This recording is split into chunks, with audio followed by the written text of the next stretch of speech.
अब हम आते हैं कि आपके जो गेन्स होते हैं, आपको जो प्रॉफिट होता है इक्विटी से, long term capital gain tax जिसको हमने देखा कि बढ़ते हुए पहले 10 था, अब 12.5 हो गया है, लेकिन साथ ही में उसमें एक छूट भी रहती है। तो एलटीसीजी को लेकर आपने शो की शुरुआत में भी उम्मीद जताई थी Vinod sir, long term capital gains tax on equity या इक्विटी से जुड़े म्यूचुअल फंड्स में जब निवेश करते हैं तो जो टैक्स लगती है उसमें, उसको लेकर के मार्केट्स भी बहुत सेंसिटिव है और वहाँ पे नजरें गड़ाए हुए हैं। आपको क्या लगता है एलटीसीजी में कुछ गुंजाइश है, सरकार कुछ कर सकती है? अगर बढ़ाएगी इस टैक्स के दर को तो हड़कंप मच जाएगा इन्वेस्टर्स में और मार्केट में भी। जी, देखिए, जहां तक आप लॉन्ग टर्म कैपिटल गेन की बात करती हैं तो 1,25,000 रुपए की अभी जो है रिबेट मिलता है उनको long term capital gain equities पर। यह मुझे लगता है इसको बढ़ाया जाएगा, क्योंकि उसका कारण यह है कि जो 10,000 करोड़ सिर्फ टैक्स आता है उन लोगों से जिनकी आय जो है, जिनकी आय में 1.5 लाख रुपए के आसपास का लॉन्ग टर्म कैपिटल गेन है। ये डाटा मैं फाइनेंशियल ईयर 23-24 से आपको दे रहा हूं, क्योंकि उससे डाटा मुझे अवेलेबल हो गया था। और ज्यादातर जो लॉन्ग टर्म कैपिटल गेन से जो टैक्सेस आ रहा है वो 80% टैक्स जो है अपर स्लैब से है, जो 50 लाख रुपए से ऊपर की इनकम डिक्लेयर करते हैं।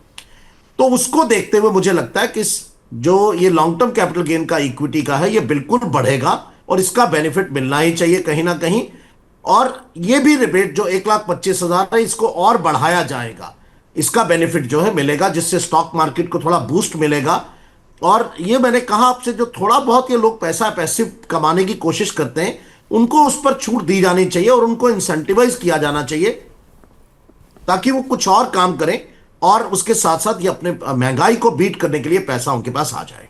तो 1,25,000 तक के गेन्स पर कोई टैक्स नहीं लगता है और विनोद रावल जी का कहना है कि यहीं पर सरकार जो है कदम ये उठा सकती है कि 1,25,000 को बढ़ाकर 1.5 लाख कर दे, 2 लाख भी कर सकती है। क्यों विनोद जी? हम तो मांगे कि 2 लाख तक के गेन्स पर कोई टैक्स ना लगे।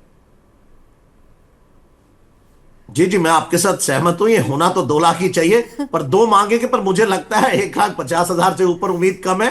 पर बिल्कुल सरकार का दिल बहुत बड़ा, आपने पिछली बार देखा है, तो मुझे लगता है क्योंकि ये डाटा उनके पास अवेलेबल है।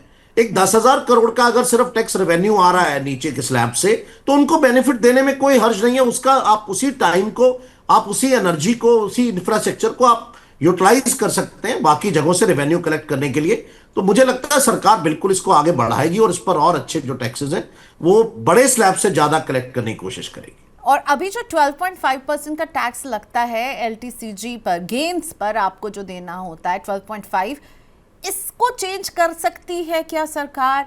क्योंकि जिस तरह से फाइनेंशियलाइजेशन हो रहा है, जिस तरह से देखिए डीमैट अकाउंट बढ़े, जिस तरह से म्यूचुअल फंड में सिप करने वाले इन्वेस्टर्स की तादाद बढ़ी है, तो क्या सरकार को भी तो रेवेन्यू चाहिए? तो क्या जो टैक्स वसूलती है, टैक्स की दर को बढ़ा सकती है क्या? देखिए, बढ़ाने का तो मुझे आसार दिखाई नहीं देते, क्योंकि 10% से 12.5% पिछली बार आए थे और सरकार का रेवेन्यू बहुत बढ़ गया है। और सरकार 2 जगह से टैक्स लेती है उसके ऊपर। एसटीटी में भी तो आपसे टैक्स ले रही है हर ट्रांजैक्शन के ऊपर, भले ही आपको लॉस हो रहा हो या गेन हो रहा हो, सरकार को तो पर ट्रांजैक्शन टैक्सेस मिलते हैं।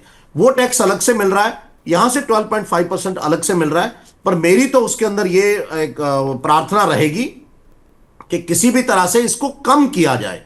हम इसको जितना कम करेंगे इस लॉन्ग टर्म कैपिटल गेन को और इक्विटी पर, उससे हमारी स्टॉक मार्केट को बूस्ट मिलेगा और हम बहुत आगे बढ़ेंगे। तो मुझे ऐसा लगता है कि सरकार को इसको बढ़ाने की जगह कम करने की तरफ सोचना चाहिए, ना कि बढ़ाने की तरफ जाना चाहिए। इस सिप से तो नींद टूटती है, लेकिन केवल जागना नहीं, आगे भी तो बढ़ना है। उसके लिए चाहिए एक और सिप। हर महीने छोटी छोटी रकम की इंस्टॉलमेंट यानी सिस्टमैटिक इन्वेस्टमेंट प्लान से शुरू कीजिए निवेश। लेकिन पैसे बढ़ाने वाली कौन सी सिप आपके लिए रहेगी अच्छी? म्यूचुअल फंड सिप से जुड़े हर सवाल का जवाब मेरी सिप मेरा सवाल। सोमवार से शुक्रवार 4 बजे मिलेंगे हम सिर्फ मनी 9 पर।